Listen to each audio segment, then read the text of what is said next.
Welcome back to the 15-Minute Fantasy Writer. I am writing coach, author, and educator Autumn Burt, as well as the creator of the Am Writing Fantasy blog. And today we are on to world building part 4. So last time we looked at maps, and we've come to that part where we're going to start developing the people in the world that you drew the last time. So let's go ahead and get into the slides because, of course, populating a whole entire world takes some time. So in part 1, we covered the first step to world building, which was looking at and considering what the era of the story would be. And in part 2, we covered the need to develop rules for the magic in your world. Now, those rules create tension and will shape the culture and impact resources and commerce for your world. So that's why we did that before we really got started. And in part 3, we discussed making a map to help create the layout of your world fast. If you haven't watched any of those videos, catch up on the Am Writing Fantasy YouTube channel, and I'll link to them below this in the show notes. So in part 4, we're going to develop the people and cultures. So even if you want to use traditional fantasy cultures like dwarves and elves, they should feel like they belong in your world, that they really originated there, and that they evolved in the landscape alongside every other race, so they have a history as well. And of course, you can always create something new, which is a lot of fun. We'll tackle all of that in this lesson, so let's get going. Now first, let's talk about what is a culture. Let's define it so that we know what we're talking about. So this is defined by definition in Wikipedia, the sum of attitudes, customs, and of beliefs that distinguishes one group of people from another. Culture is transmitted through language, material objects, ritual institutions, and art from one generation to the next. So this is more than races, like saying elves versus dwarves. It's about how elves live in the forest and what they eat and what they wear, their traditions, their celebrations, the words they use, especially when you compare that to humans or dwarves or any other culture or ogres. They all have a different lifestyle and way of living. So that's what we're talking about when we're saying we're going to create cultures. So where do you start with creating cultures? Well, with your map, of course. That's why we made it in the last episode. So let's look again at the possible boundaries you created that might designate regions, kingdoms, or other areas of your map. Because cultures develop in areas with a shared outlook, adaptations, and traditions. So what you want to do is look for areas of your map that will have similar weather, food, hardships, and lifestyles. And now's a good time to just mark those areas to develop the unique cultures. This is where you want to focus on those different areas. So start with one, just pick a region, and we're going to start considering it with these questions. What type of environment are the people living in, and how does it impact the food and building materials that are available? For example, if they're in forests and fields, if they're castles made of stone, that's our traditional medieval fantasy. Or if it's a rocky area with little soil, maybe these are nomadic herdsmen living in tents. That all stems from the environment. So think also, what must people do to just survive and, preferably flourish, that's what we all want, isn't it, in this place? How will they get along, not just, eke out a living, but, maybe their children will have a better life than that they have. And part of that is going to come from what trades are needed to make the society function. Are there hunters, merchants, blacksmiths, herbalists, or healers? What kind of people do you need to make this world work? And especially, what sort of government keeps order and deals with the problems? If you do have a tavern and people are fighting, the merchant is fighting with the blacksmith over the swords and the cost. Who's going to figure out who's right? You have kings or priestesses, elders, and elected council. Who's going to be in charge of making sure everyone gets along? Because if they don't, I can guarantee you, it's going to be right makes might, or might makes right, I mean. So they're going to fight, and somebody's going to get on top eventually.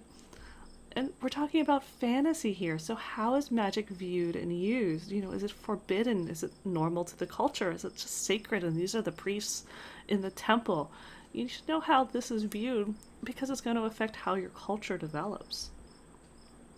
And that's all looking at the society now, where you are in your story at this moment. But part of developing a culture is that passing through a timeline and traditions that stem from a time before now. So you need to look at how did that society begin and what was life like for them. Where did the people arrive from, and from where? What did they already bring with them? Were there special adaptations needed to make this society grow, become what you just created, this world where, you have the fishermen and the merchants? Is there something that they arrived from land and didn't even know how to use a boat, much less catch fish? Did they learn to swim? Do they have fins? Think about these things. And like I said, so those adaptations can be physical. The fins, some kind of third arm, something that'll make them able to do and live in the place they are. Or they could be magical. They create a magical adaptation. Maybe the soil they live on has some property, and that's how they got their magic, is just by evolving there over time. And of course, there's cultural adaptations. Do they come from a place where, they didn't have the monsoons and the rains, and so they've learned to create traditions that happen when these events come through? So every year at the monsoon time, they go into the hills where it's drier and safer. And of course, spiritual religions are often showing up in fantasy, just like in our world. So do some adaptations come that create a spiritual culture? And of course, were there invaders or natives when they came? Did they have to fight someone else off, which will create this long-standing problem with a subjugated race or a constant threat? And so these adaptations that I just mentioned differentiate this group of people through time. These are the things that create the ceremonies and traditions that evolve around those big events, as well as past wars and victories, of course. So this could be like floods, or some huge flood in the past that led to houses being built on stilts, even on inland, because that is simply the way the culture developed. And consider, weddings might only happen at bud break because that promises a good harvest. If a frost kills everything, and there's not going to be any fruit that year, well, guess what? No one's getting married either. And asking for signs or readings for important decisions, that becomes that spiritual thing. Maybe a horrible thing happened when someone didn't ask for guidance in the past from the god or goddess. And so now, if you don't do that for every simple thing, it becomes a huge issue and you're breaking culture and it's a taboo. Also consider how these early events and adaptations will affect your group of people now in the time period of your story. So what holidays and traditions are celebrated? Or what religion or set of laws is followed? And are there any prejudices, animosity, or deep friendships with nearby regions? Remember, you could have had either a subjugated race or just invaders, someone you're vying for that same piece of land because they both view it as their right to live there. And don't forget the details you created when designing your map. These are so important. Now, that area you're looking at, is it plentiful in resources?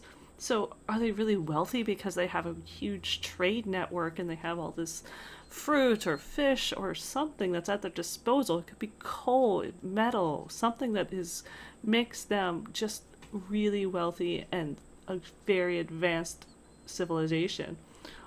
And are they at risk because other areas want what they have? The neighbors who have it a lot harder are looking over the little mountain range going, yeah, that's something we want, and we have more fighters than you, because maybe the area that's wealthy, maybe they can buy some mercenaries, but maybe they don't have as many trained fighters, or not even enough people to defend themselves. So that's an interesting twist that you should ask yourself as you're developing the people in your world and their cultures and society. Or, maybe this is the area over the mountain that doesn't have the resources, so they're lacking in something. So is life there a struggle? Maybe they're just lacking in one thing and they can trade for it, but they constantly have to come up with the money to trade. Or maybe the culture, the weather is harsh or the soil's polluted. Something, they can't grow really good crops. So maybe they're coveting their neighbors' resources. And maybe people are just leaving. Kids don't like to suffer and they see the neighbors are doing well and they hire mercenaries, so maybe they're going next door. And how does this affect laws and traditions? You're going to have some areas now that are more of a melting pot. People are moving in, and other areas where maybe it's forbidden to leave and the kids are sneaking out. All of this can develop into a really dynamic world and dynamic culture setting. But you have to start by asking these questions and really thinking about these worlds. You really want to burrow into the lifestyle, from the housing to typical food, which I've already mentioned. I love talking about the typical food that always ends up in my books somewhere. To the clothing. Are people wearing furs? Are they wearing scantily clad? Because it's a really hot area.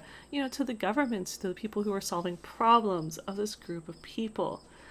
Answer all these questions that you can think of. There's so many. And to help keep you organized, pick up the world building cheat sheet for free, and that'll help you answer these questions, more questions than I even have in here, and help you keep everything organized. I'll have the link in the show notes as well, so look for that there and go pick it up, and it'll really help you develop your cultures and your worlds. And once you have everything down for one area, guess what? You got to pick another one and do it again. Unless, of course, you have just one culture. But I really doubt that. Even if your setting is just a single city, you're going to have different castes, different hierarchies of people. There's going to be the wealthy, there's going to be the poor. And they could all come from different areas, have a different outlook. Even regions of a city can have different cultures. Think of Chinatown. It can be all different. And speaking of characters, that is where we're going to go next, with one last world building video where we put your character into the world and cultures you've created to totally boost your character development to a whole new level.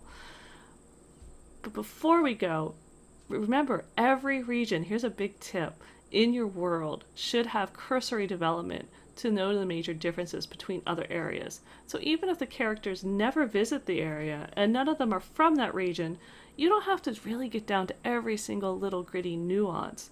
You can always develop it later if you find a need, but just find the differences so that, if it comes up and the area is in a blank in your mind, it's just going to be, of course, not in the blank in the character's mind either.